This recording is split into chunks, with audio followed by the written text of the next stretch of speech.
What is the absolute worst game you ever played? Maybe you thought of a game that was disappointing, or maybe you thought of a game that is filled with bugs and glitches. Although a few games I personally don't really like came to mind, I decided to find the definitive answer. I found a list of the top 100 lowest rated games on Steam, and I'm going to play them all to find out which game I personally think is the worst. Now let's spin the wheel and get ready to go dumpster diving. RollerCoaster Tycoon World?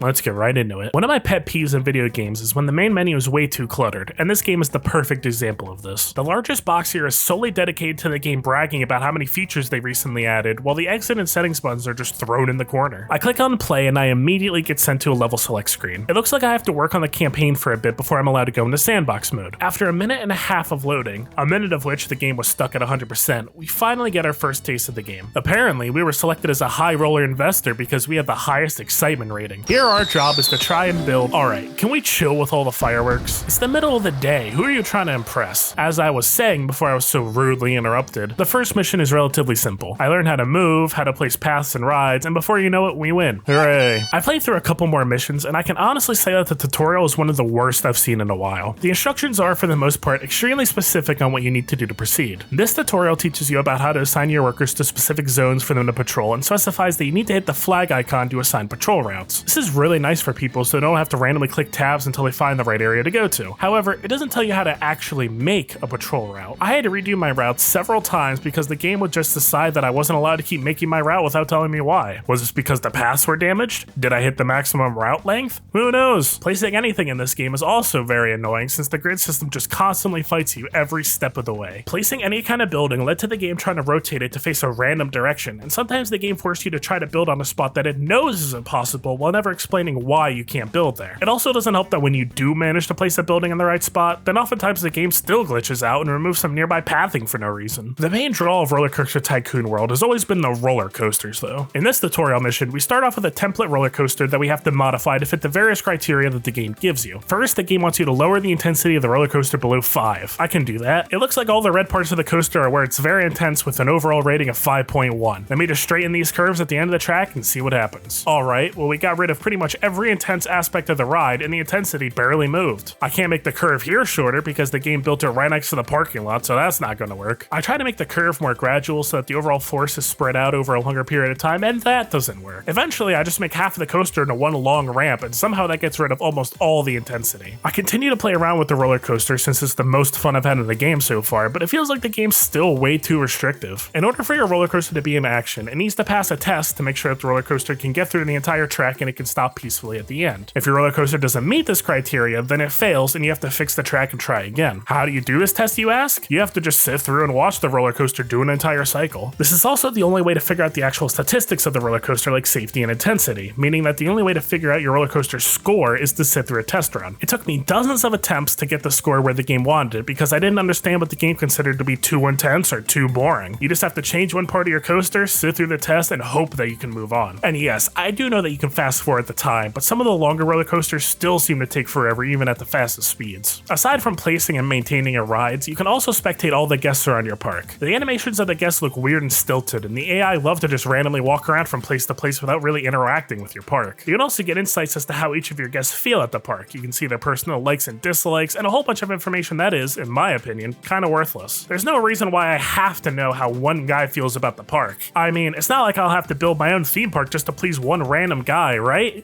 Wrong. As you're playing through the game, you'll randomly encounter fame events where an influencer will come to your park requesting a specific kind of building. For example, here's Mexican Miguel. Miguel here is coming to my Amusement park for a nice Mexican restaurant because I guess the Chili's next door isn't good enough. And even though I already have a taco stand, that isn't fancy enough for Miguel. He wants the high society Mexican restaurant. If you decide to satiate Miguel and build his Mexican restaurant before he leaves, then you immediately get a massive surge of guests that crowd into your park. But if you fail, if you dare to disappoint Mexican Miguel, he leaves you a bad review on Yelp or something and your guest total plummets. Not only that, but you're then locked out from getting more guests to visit your park until you build whatever the influencer wants. This is dumb. If you're going to implement an influencer system, why not go all the way and have different groups of guests that you can appeal to by catering your park to their preferences? Maybe you want to have a kids theme park with a lot more mascots and family-friendly rides and souvenir shops to attract family influencers. Why not have a more expensive park with a lot of fast and exciting roller coasters to try to attract the more daredevil influencers? influencers. That would be more fun and interesting than just tons of influencers who want one specific building that might not fit with the theme you're trying to make for your park. There is technically one other main aspect of this game, the piece-by-piece system. It's basically a tool that allows you to build any kind of building you want. Seems fun, right? Well, the building here is also counterintuitive. When I tried to build a roof on my building, for some reason I could only add a roofing tile to the edges of the building directly on top of the walls. When I tried to add a roof in the middle of my building, the game kept trying to make me place my roof on the floor without letting me actually adjust the height of it. So instead I just decided to make one big pillar of roof. I had so many issues with the piece-by-piece system that I genuinely thought that it was broken. And it's not like I'm the only one having these issues, seeing as how the Steam page has a trailer that shows off a building that looks like it was built during a nuclear apocalypse. I will give the game some credit though. The Steam Workshop easily allows you to quickly download and incorporate other players' rides and buildings into your own park, which is awesome because the building here sucks. Looking at the negative reviews for this game, there's pretty much 3 main reasons why people downvoted it. First, the game crashes for a lot of people. Apparently this was way worse at launch and it was supposedly made better through various bug fixes, although I did crash a couple of times, so they obviously didn't fix all the bugs. A lot of people also complained about how unhelpful the tutorial is, which I mentioned earlier. I also saw a lot of reviews stating how RollerCoaster Tycoon World was the worst in the franchise, and to be honest, I don't know if this is accurate or not. I never actually played a RollerCoaster Tycoon game, or any theme park simulator really. It's a good thing I know somebody who has though. Take it away, Dimitri.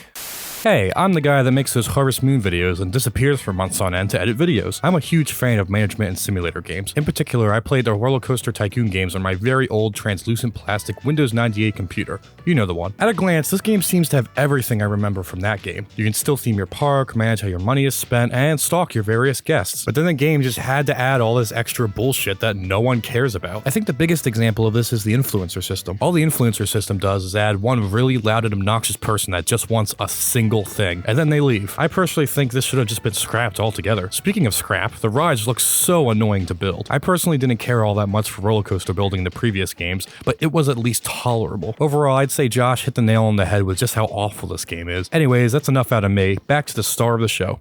Overall, RollerCoaster Tycoon World is pretty lackluster. For what it is, the guests look awkward, the placement of buildings is stilted, and there's a couple of bugs and a lot of long loading times for a game that isn't that intensive. RollerCoaster Tycoon World didn't completely bore me, and it at least functions as a video game, so it isn't the worst game on this list. But compared to some of the other games I played so far, it's definitely not near the top either. Anyway, I hope to see you all again next time. Peace out.